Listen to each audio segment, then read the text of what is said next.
नमस्कार। आज मैं जिस उपनिषद की व्याख्या करने जा रहा हूँ, वो है याज्ञवल्क्यो उपनिषद। यह उपनिषद शुक्ल यजुर्वेद से लिया गया है। इसमें राजा जनक और याज्ञवल्क्य का संवाद वर्णित है, जिसमें संन्यास धर्म की विस्तृत विवेचना हुई है। संन्यास धर्म की जिज्ञासा रखने वाले राजा जनक से याज्ञवल्क्य जी ने कहा कि ब्रह्मचारी के बाद गृहस्थ, गृहस्थ के बाद वानप्रस्थ, वानप्रस्थ के बाद संन्यास का क्रम है। किंतु भाव प्रवणता की स्थिति में, वैराग्य भाव की प्रचुरता की स्थिति में कभी भी संन्यास लिया जा सकता है। संन्यास ग्रहण करने वाले को शिखा, यज्ञोपवीत आदि के त्याग का विधान है। यज्ञोपवीत के बिना ब्राह्मण कैसे कहा जाएगा? इसका उत्तर देते हुए याज्ञवल्क्य जी ने कहा कि ओंकार ही सन्यासी का यज्ञोपवीत है। आगे क्रमशः सन्यासी के गुणों, आचार विचार आदि की विस्तृत चर्चा की गई है। साथ ही सन्यासी को उसके पद से विचलित करने वाली स्त्री के दोषों का विवत्स चित्रण भी किया गया है। संतान भी दुखदायी ही है, यह कहते हुए सन्यासी को लोभ, मोह, काम, क्रोध से बचने का निर्देश है। अंत में सन्यासी को जितेंद्रिय बने रहने की सलाह देते हुए उसे अपने एकमात्र लक्ष्य पर ब्रह्म के चिंतन मनन करने का निर्देश है, क्योंकि इसी से उसे मोक्ष की प्राप्ति होना संभव है। आगे जो मंत्रों के द्वारा दिया गया है, पहला जो मंत्र है उसमें बताया है, एक समय विदेहराज जनक महर्षि याज्ञवल्क्य जी के समक्ष जाकर बोले, हे भगवान, आप कृपा करके हमें संन्यास धर्म समझाने का कष्ट करें। तो याज्ञवल्क्य जी ने कहा, हे राजन, ब्रह्मचर्याश्रम को विधि विधान से पूर्ण करके गृहस्थ आश्रम को ग्रहण करना चाहिए। गृहस्थ धर्म में पुत्र कलत्रादि का सुख भोग कर वन में निवास करें।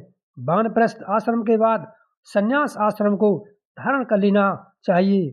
यदि जितेंद्रिय हो जाए तो ब्रह्मचर्य आश्रम से ही संन्यास ले ले, या फिर अपनी इच्छानुसार गृहस्थ आश्रम के पश्चात ले लेना चाहिए। वस्तुतः वानप्रस्थ के पश्चात या फिर जिस दिन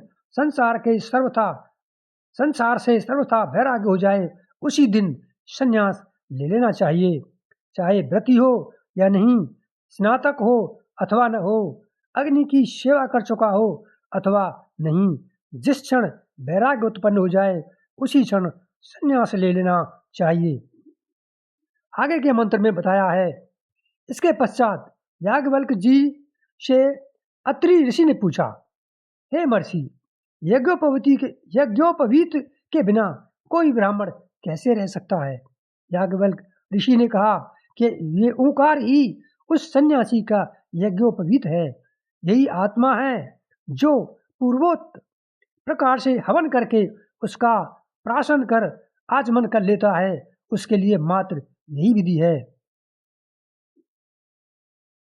आगे के जो मंत्र है उसमें बताया है, सन्यासी को चाहिए कि वह दूसरों की स्त्रियों को न देखता हुआ तथा नगर में न रहता हुआ त्रिदंड, कमंडल, भुक्त पात्र यानी भोजन पात्र, जल पवित्र, शिखा, यज्ञोपवीत आदि सभी भाव एवं आंतरिक प्रतीक चिन्हों को भू स्वाहा कहकर जल में विसर्जित करता हुआ निरंतर आत्मा का अनुसंधान करता रहे।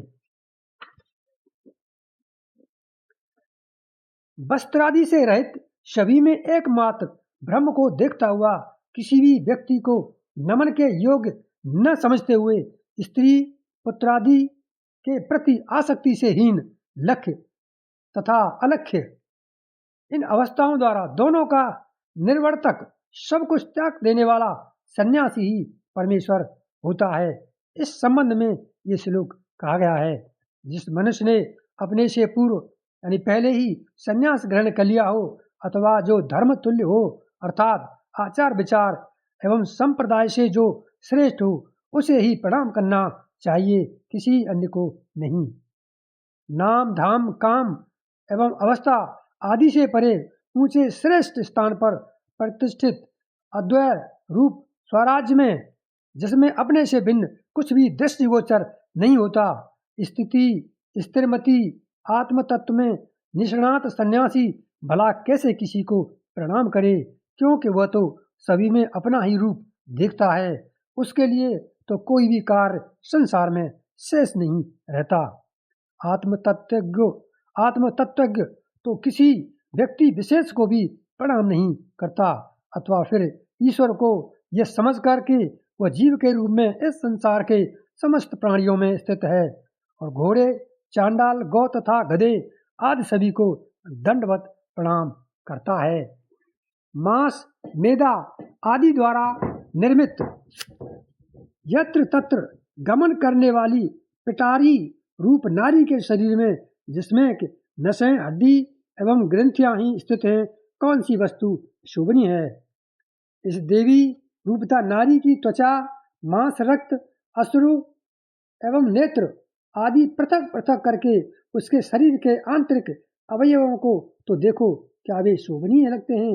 यदि नहीं तो फिर क्यों इस पर व्यर्थ में इतने मुग्ध आसक्त हुए जाते हो।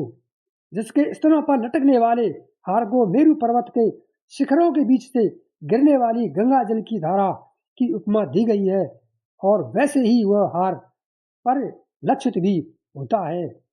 श्मशान में तथा यत्र तत्र दिशा में कटकर गिरा हुआ वही नारी का स्तन समय आने पर कुत्तों द्वारा इस तरह से खाया जाता हुआ दिखाई पड़ता है, जैसे कि एक सामान्य सा खाद्य पदार्थ का टुकड़ा। सुंदर केशों को सुव्यवस्थित किए हुए, नेत्रों में काजल लगाने वाली, दुस्पर्श स्पर्श के लिए दुष्प्राय नेत्रों को प्रिय लगने वाली प्रज्वलित अग्नि शिखा के सदृश जो स्त्रियां हैं, ये मनुष्य को तृणवत क्षण भर में जला देती हैं। ये स्त्रियां दूर से ही दग्ध कर देने वाली, अत्यंत रसयुक्त लगती हुई भी रसीन कर देने वाली नरक की अग्नि की लकड़ियां हैं, जो कि चारु दारुण यानी सुंदर होने पर भी अत्यंत दुखदायी प्रतीत होती हैं। कामदेव रूपी देहलिये ने मानव रूपी पक्षियों को आबद्ध करने के लिए हृदय को मुग्ध यानी मोहित कर देने वाला स्त्री रूप जाल बिछा रखा है। जन्म रूपी तलैया में निवास करने वाली, कलुषित हृदय रूपी कीचड़ में चलने वाली मनुष्य रूपी मछलियों के लिए दुर्वासना रूपी रस्सी से बंधी ये स्त्रियां मछली पकड़ने वाले कांटे की भांति हैं। सभी तरह के दोष रत्नों की पिटारी रूप इन दुखों की जंजीर रूपी स्त्री से तो भगवान ही बचाए। जिसके पास स्त्री है उसी के पास भोग की इच्छा है, तथा जिसके पास स्त्री ही नहीं वह कहाँ किसके साथ भोगे। यदि कोई मनुष्य स्त्री का त्याग कर दे तो यह समझना चाहिए कि उसने संसार को ही छोड़ दिया। संसार छोड़ देने पर तो प्रत्येक व्यक्ति सुखी हो ही जाता है। वैसे पुत्र भी कष्ट देने वाला ही होता है, क्योंकि पुत्र न होने पर माता पिता को बहुत कलेश होता है, और यदि किसी तरह से प्राप्ति भी हो जाए तो गर्भपात हो जाने अथवा प्रसव पीड़ा का कष्ट ही देता है। यदि किसी प्रकार से पुत्र हो भी जाता है तो उसे ग्रह रोग आदि हो जाते हैं, या फिर बालक ही नालायक हो जाता है। वह यज्ञोपवीत हो जाने के बाद भी अज्ञानी रह जाता है, और यदि पढ़ लिख जाए तो विवाह होना दुष्कर हो जाता है। इसके अतिरिक्त जवान लड़के का पर नारी से बुरा संपर्क न हो जाए आदि भय बना रहता है, या फिर यदि विवाह हो जाए तो बालकों की इतनी संख्या हो जाती है कि परिवार का भरण पोषण भी कठिन हो जाता है। इस तरह से पुत्र से होने वाले दुखों की कोई गणना नहीं। इसके अलावा यह भी देखने में आता है कि सेठ लोगों के बच्चे ही नहीं होते, और यदि होते भी हैं तो मर जाते हैं आदि आदि। अतः इन समस्त दुखों की कारणभूत स्त्री का परित्याग कर देना चाहिए, या विवाह ही नहीं करे। यति को हाथ पैर आंखों और वाणी का चंचल नहीं होना चाहिए, अर्थात उसे पूर्ण जितेंद्रिय होना चाहिए, तभी वह ब्रह्मचर्य धर्म का पालन कर सकता है। शत्रु एवं सांसारिक बंधनों से युक्त शरीर में जो एक भाव से देखने वाला ज्ञानशील यति होता है, उसे किसी पर भी क्रोध नहीं आता।